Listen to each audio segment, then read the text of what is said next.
നമസ്കാരം, കൊട്ടാരക്കര മീഡിയയിലേക്ക് സ്വാഗതം. കത്തുന്ന ചൂടിനൊപ്പം കേരളം തെരഞ്ഞെടുപ്പ് ചൂടിലേക്ക് പോയിക്കൊണ്ടിരിക്കുകയാണ്.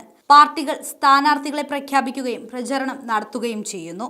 ഇന്ന് കൊട്ടാരക്കരയിൽ നാം ഇന്ത്യയിലെ ജനങ്ങൾ എന്ന വിഷയത്തിൽ കേരള NGO യൂണിയൻ കലാജാഥ എന്ന പരിപാടി ആൽത്തറയിൽ വെച്ച് നടത്തുകയുണ്ടായി. കൂടുതൽ വിശേഷങ്ങളിലേക്ക്.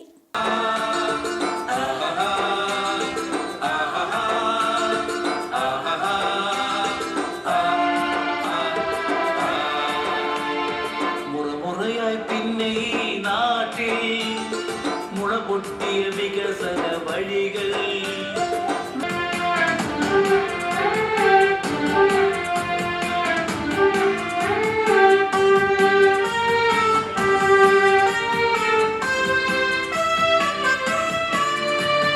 മതവൈര കളികളിലൂടെ അധികാരമുറപ്പിക്കുന്നവർ വർഗീയത മാറ്റി നിർത്തിയ. കഴിഞ്ഞ ഞായറാഴ്ച കൊല്ലം ബീച്ചിൽ വെച്ച് കൊല്ലത്തിന്റെ പ്രിയങ്കരനായ MLA ശ്രീ മുകേഷ് ഉദ്ഘാടനം ചെയ്ത കേരള NGOയുടെ കൊല്ലം ജില്ലാ കമ്മിറ്റിയുടെ ജ്വാല കലാവേദിയുടെ കലാകാരന്മാർ അവതരിപ്പിച്ച കലാജാഥയാണ് ഇവിടെ എത്തിയിരിക്കുന്നത്. ഈ ജാഥ അംഗങ്ങൾക്കും ജാഥ മാനേജർ കൊല്ലം NGOയുടെ കൊല്ലം ജില്ലാ പ്രൊഫസർ B. സുജിത്ത്, NGOയുടെ കൊല്ലം ജില്ലാ കേരള സംസ്ഥാന കമ്മിറ്റി സഭാ ശ്രീകാഥ ഇവിടെ എത്തിച്ചേർന്നിട്ടുള്ള എല്ലാ സഹാക്കൾക്കും സ്വാഗതം ആശംസിക്കുന്നു.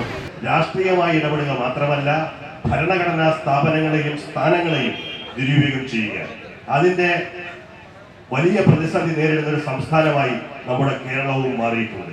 ഭരണഘടനാ സ്ഥാനങ്ങളെ ദുരുപയോഗം ചെയ്തുകൊണ്ട് ഒരു തെരഞ്ഞെടുപ്പിന്റെ മുൻപിൽ ഈ നാട് നേടിയിട്ടുള്ള നേട്ടങ്ങളെ ഇല്ലാതെയാക്കാൻ ഈ നാട്ടിലെ ജനകീയ ഗവൺമെന്റ് സ്വീകരിച്ച ജനക്ഷേമ പദ്ധതികളെ താൽക്കാലികമായെങ്കിലും ഇല്ലാതെയാക്കാനുള്ള വലിയ പരിശ്രമം നടത്തിക്കുക. ഇവിടെ കലാപരിപാടിയിൽ സൂചിപ്പിച്ചതുപോലെ ഭരണഘടന വേണ്ടതില്ല എന്ന തീരുമാനത്തിന്റെ അടിസ്ഥാനത്തിൽ പുതിയ ഭരണഘടനയ്ക്ക് രൂപം കൊടുക്കാൻ പോവുകയാണ്.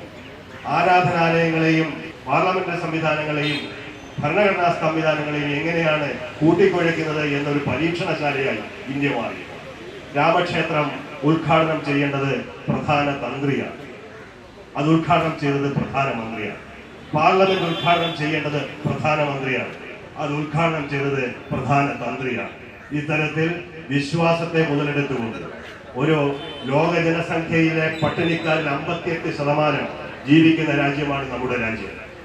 വലിയ തോതിൽ നിരക്ഷരത നിലനിൽക്കുന്ന രാജ്യമാണ് നമ്മുടെ രാജ്യം.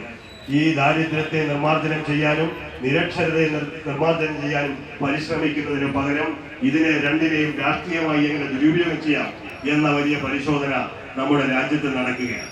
ഈ സാഹചര്യത്തിൽ ഇതിൽ നിന്ന് രക്ഷപ്പെടുന്നതിനാവശ്യമായ ഈ രാജ്യം ഉയർത്തിപ്പിടിച്ച മൂല്യാധിഷ്ഠിത തത്വാധിഷ്ഠിത രാഷ്ട്രീയ മൂല്യങ്ങൾ ഉയർത്തിപ്പിടിക്കുന്നതിന് വേണ്ടിയുള്ള പരിശ്രമം നാം എല്ലാം ഏറ്റെടുക്കേണ്ട കാലഘട്ടത്തിലാണ് ഈ ജാഥ സംഘടിപ്പിച്ചിട്ടുള്ളത്.